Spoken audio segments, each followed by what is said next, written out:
Olá, seja bem-vindo. O meu nome é Sérgio Mendonça e hoje o nosso tema é um outro tipo de recaída acontece quando estar sóbrio não é mais a sua prioridade.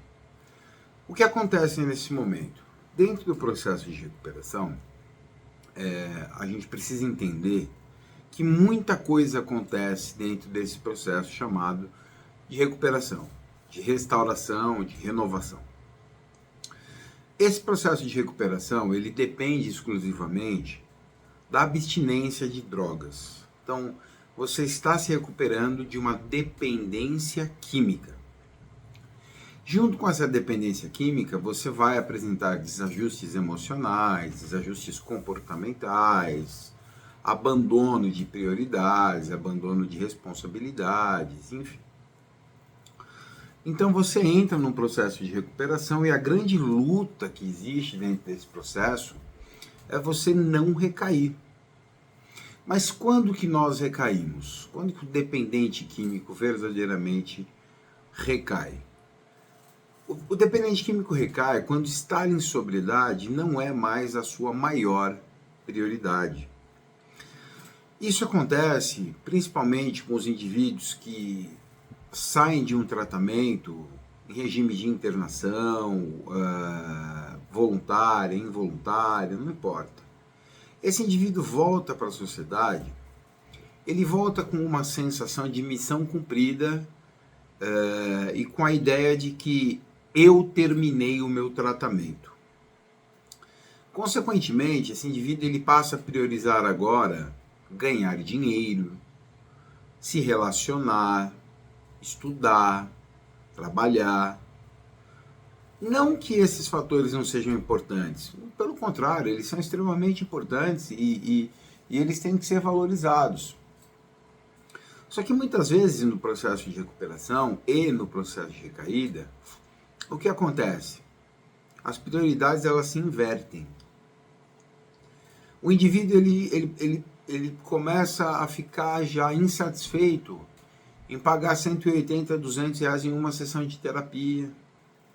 Mas ele já não se incomoda em gastar 180, 200 reais de combustível de carro para ficar passeando na cidade à noite.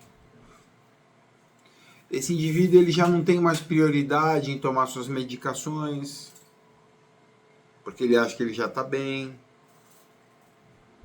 A prioridade dele agora não é mais frequentar um grupo de 12 passos, de narcóticos anônimos ou alcoólicos anônimos, mas é ir para o cinema.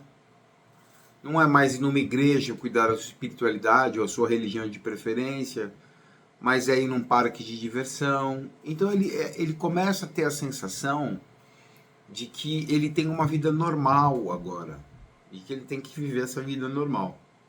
Só que eu sempre costumo dizer, nesses 22 anos tratando dependência química, nas minhas palestras, que não existe vida normal mais para o dependente químico. Agora o que existe é uma vida onde você precisa o tempo todo estar adubando, prezando, zelando pelo seu estado de sobriedade. Esse estado de sobriedade ele não se resume em simplesmente parar de usar drogas ou ficar sem usar drogas. Ele se resume, esse estado de sobriedade, que é muito mais do que não usar drogas, ele se resume principalmente na ideia de modificar condutas, modificar crenças, gerenciar sentimentos, lidar com emoções, conduzir situações estressantes, entender que em sobriedade não existe baixos giros. Nós que somos pessoas em sobriedade sempre estaremos daqui para frente funcionando em alto giro, em alta rotação. Por quê? Porque nós estamos em um estado de plena e constante vigilância, porque precisamos estar, não vigilância com a droga. Eu ouço pessoas às vezes falando, parece que tudo gira em torno da droga. E não é assim, não é verdade. Gira em torno do ser funcional. Então, o ser funcional é algo extremamente importante. Só que quando o indivíduo começa a focar demais no trabalho, demais nos relacionamentos. Esse indivíduo agora ele já não lê uma Bíblia, não lê um livro, não assiste um filme. Não, esse indivíduo agora quer só namorar, quer só ficar na casa da namorada, quer só gastar dinheiro com hobby, não tem um zelo, não tem um controle financeiro, é uma pessoa absolutamente desorganizada, está se contentando simplesmente em estar sem usar drogas.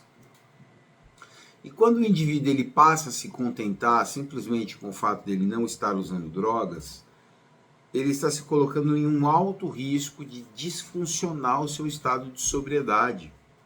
Por que eu digo isso? Porque ficar sem usar drogas não te torna um ser exclusivo. Você não se torna uma pessoa exclusiva porque você parou com as drogas. Você não se torna exclusivo por ser honesto agora, por ter a mente aberta, por ter uma espiritualidade robusta. Não. Você se torna um ser funcional porque necessário se faz isso. É necessário que você seja funcional. Se você pretende, se você almeja viver em uma sociedade, é necessário que você seja funcional, que você seja honesto. A honestidade ela não é um critério para não recair. A honestidade ela não é um critério para você ficar sem a droga, ou a honestidade não é um critério do dependente. A honestidade é um critério de todo e qualquer ser humano que almeje viver uma vida boa, uma vida com significado, uma vida significativa, uma vida feliz, uma vida digna. Então a honestidade não é uma exclusividade, a humildade não é uma exclusividade, mas sim uma necessidade. E a sobriedade e a lucidez, elas vão te mostrar isso. Você vai perceber que você ser bom, amoroso, gentil, equilibrado, assertivo, são necessidades, não são exclusividades. E aí acontece um outro problema, quando a sobriedade deixa de ser prioridade, é que você se sente exclusivo porque você parou de usar droga. Você se sente plenamente poderoso porque você parou de usar droga. É aquela ideia de eu venci as drogas. Só que não existe isso, né? A gente vê muitas pessoas falando, e eu até fico preocupado quando eu ouço, eu venci as drogas há 20 anos. Não, você não venceu as drogas, você vem vencendo. Por que isso acontece? Porque as drogas em todos os momentos da sua vida daqui para frente, a partir do momento que você fica em sobriedade, as drogas elas não param de te convidar. As drogas elas não param de te atentar. As drogas não param de te atrair. Elas continuam te atraindo. E você não para de desejar a droga. A questão é essa. A questão que você tem que entender profundamente, que você, em sobriedade, você passa a desejar mais a vida em sobriedade do que a droga. Você passa a desejar mais os seus sonhos do que a droga. Você passa a desejar mais os princípios, os valores, a moral, a ética, a dignidade, do que a humilhação da droga. Então você passa a valorizar realmente o que merece valor. Então quando você passa a dar muito valor e se sentir exclusivo porque você não usa mais drogas, vem uma sensação de soberania. Então eu sou soberano, eu sou o grande vencedor das drogas, eu superei as drogas, eu venci as drogas, eu me enfiei em um buraco em que eu saí sozinho, eu fiz a melhor escolha da minha vida, e não é verdade. Na verdade, muitos indivíduos que param de usar drogas por conveniência. Muitas vezes parar de usar drogas não é uma opção, além de apenas a opção mais atraente. Porque muitas vezes a única opção que você tem é você usar drogas até morrer, ou ir morar na rua e acabar sendo preso, ou parar de usar drogas. E aí, em um ato de conveniência, você escolhe parar de usar droga e isso acaba sendo bom para você. Só que a partir do momento que ter uma qualidade de vida deixa de ser prioridade e você prioriza só estar sem drogas, o que isso significa? Significa que você rouba, você mente, você assiste pornografia, você trai a esposa, você fala palavrão, você ofende, você faz aposta, dorme até tarde, é porco, bagunceiro, judia de animal, você só está sem droga. Então, aí que a gente não consegue, muitas vezes, isso é difícil de entender, e aí que parece que é nesse ponto que alguns indivíduos têm pecado muito, porque alguns profissionais falam assim, olha, o que importa é que você não use drogas, o resto é resto. E não é verdade. Parar de usar drogas é o primeiro momento, é o primeiro ato. Então você para de usar drogas para que as outras etapas da sua recuperação sejam possíveis. Então, você para de usar drogas para exercitar a honestidade, você para de usar drogas para abandonar a arrogância, para abandonar a prepotência, para parar de mentir, para ter ânimo para fazer terapias, para acordar mais cedo, para ter boas noites de sono, para tomar seus remédios corretamente, porque as drogas elas alteram a neuroquímica né, do cérebro. Então é necessário que você entenda que parar de usar drogas é o primeiro critério. Só que depois que você para de usar, é necessário que você tenha outras atitudes para que a sua recuperação não estagne. E a partir do momento que a sua recuperação estagnar, eu estou usando esse termo para conseguir ilustrar, porque na verdade isso não existe. A recuperação é um momento que é uma subida. Ou você está subindo ou você está descendo. Não existe linha reta, não existe reta em recuperação. É uma ladeira. É uma escada rolante, ligada. O tempo todo você tem que estar se movimentando. Só que o que acontece é que alguns indivíduos, depois de algum tempo sem drogas, eles se acomodam no fato de estarem sem drogas. Eles se acomodam no fato de estarem absolutamente limpos de drogas. Mas não estão preocupados com os palavrões. Não estão preocupados com a pornografia. Não estão preocupados com a masturbação. Não estão preocupados com a mentira, com a deslealdade, com a grandiosidade, com o ego inchado, com os relacionamentos e relações interpessoais conflituosas. Então o seu estado de sobriedade ele já perdeu o significado. E aí a questão é, quanto tempo será que você vai ficar sem droga? Essa pergunta é uma pergunta que eu sempre faço para os meus pacientes. Levando essa ideia da sobriedade a sério, como muitas pessoas não levam, até que horas você realmente está disposto a ficar em sobriedade? Porque enquanto tudo vai do jeito que você planejou, é fácil você ficar limpo de drogas. Agora, quando tudo começa a correr contra a sua vida, quando a sua vida toma um rumo que não é o rumo que você planejou, e ainda assim você precisa continuar escolhendo a sobriedade, é mais complicado. E aí vem frustração e o indivíduo não lida com a frustração. E nesse momento que o indivíduo está sem drogas, o que esse indivíduo faz? Ele vai estocando sentimentos, ele vai estocando emoções, ele estoca a raiva, ele estoca a frustração, ele estoca o medo, ele estoca o orgulho, ele estoca a tristeza, ele estoca o isolamento, o complexo de inferioridade, a baixa autoestima, os traumas, a vergonha, a preguiça, o rancor, vai procrastinando esse trabalho que deveria já ter começado a ser feito. Consequentemente, esse indivíduo ele entra num processo que nós chamamos, profissionais chamamos de rota de colisão. Essa rota de colisão ela é bem complicada. Então, prevenir recaída nada mais é do que você colocar a sua sobriedade acima de tudo. Você precisa colocar a sua sobriedade acima de qualquer coisa. Dinheiro, família, filho, esposa, trabalho, formação, dinheiro, tudo, tudo. Você tem que colocar acima de tudo. Ah, mas eu tenho que abrir mão do meu casamento? Tem. Pela sua sobriedade? Tem. Se precisar, você vai ter que abrir. Essa é a verdadeira sobriedade. Sobriedade exige renúncia. Infelizmente. Você não vai conseguir chegar em lugar nenhum sem a capacidade de renunciar.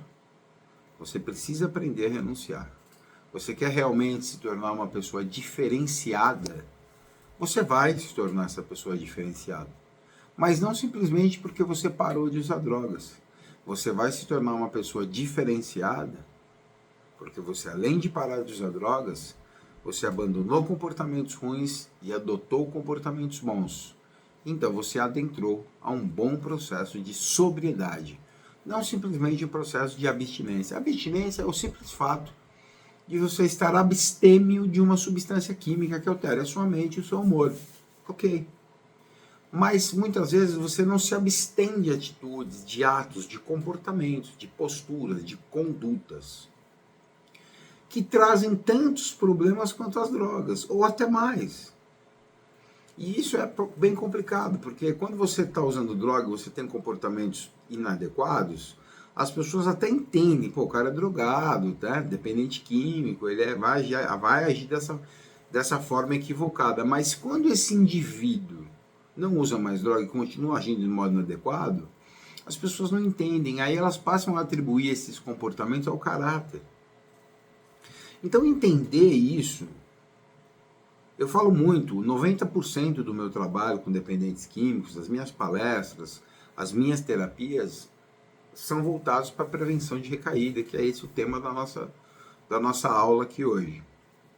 Então, para prevenir recaída, você precisa prevenir os atos que te colocam, ou seja, você precisa prevenir os passos que constituem o seu uso de droga. Quais passos que antecedem a minha ideia de usar drogas? Quais são os passos que eu dou quando eu vou colidir com as drogas?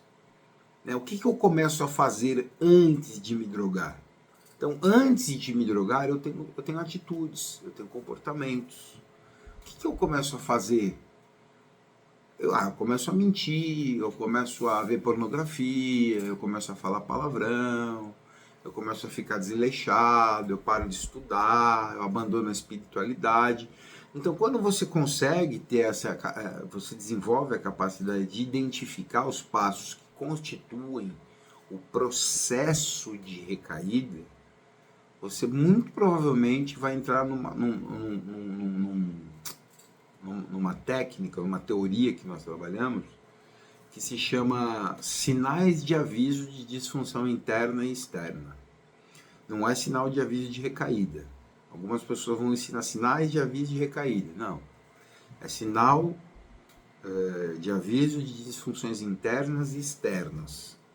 Quando você identifica esses sinais de aviso de disfunções internas e externas, esses sinais de aviso de disfunções internas e externas, eles podem estar fazendo você dar passos em direção ao uso de drogas. Mas quando você identifica esses sinais de aviso, eles se tornam uma bênção, porque uma vez identificados, você se torna capaz de freá-los. Então os sinais de aviso são bons. Por esse motivo que é necessário você fazer terapia com um especialista, com um expert em dependência química, uma pessoa que vai saber gerenciar o seu caso, vai entender a sua problemática e vai te fornecer repertórios de enfrentamento para que você consiga conduzir a sua vida não apenas sem droga, mas sim uma vida cheia de qualidade, uma vida cheia de significado, uma vida onde você escolhe abandonar atitudes, comportamentos, condutas que não condizem com sobriedade, com recato, com lucidez, com equilíbrio, com mansidão, com domínio próprio. Então, se não condiz com isso, se não condiz com o meu crescimento, se esse comportamento que eu quero ter não vai fazer com que a vida da outra pessoa seja elevada ou com que seja edificada, então eu não vou me comportar dessa forma. Se for para eu abrir a minha boca para não edificar a vida do outro, eu vou ficar calado. Então, quando a gente entende que a prioridade máxima é você mudar condutas e você colocar a sua sobriedade acima de tudo, você verdadeiramente fica limpo. Verdadeiramente. Não importa o que você enfrente. Você pode enfrentar a tristeza, a solidão, perdas, o luto é algo muito complicado, né? Eu vou fazer uma aula falando só sobre o luto, as perdas, a dor das perdas que nós temos ao longo da vida e dentro do processo de recuperação. Muitas vezes a gente entra em recuperação e já se depara com diversas perdas de entes queridos, pessoas, animais de estimação, enfim, diversas coisas, a perda do próprio uso de drogas, dos ambientes de uso. Então isso é muito comum, isso realmente acontece. Então, que você consiga perceber, que você tenha essa percepção de que priorizar a tua sobriedade é tudo, para que você realmente consiga viver absolutamente sóbrio e não apenas sem drogas. Porque viver sem drogas é fácil, ficar sem drogas é fácil, mas viver sem drogas e com qualidade de vida, com uma vida cheia de significado, exige um trabalho muito mais sensível, um trabalho muito mais zeloso, cuidadoso, um trabalho com muito mais perícia, para que você realmente entenda a importância do processo de sobriedade e o quão a sobriedade é mais importante do que você simplesmente ficar sem usar drogas. Se você gostou desse conteúdo, se inscreve, curte, comenta e compartilha. Qualquer dúvida, deixe sua pergunta, faça o seu comentário, que vai ser um prazer te responder. Um forte abraço.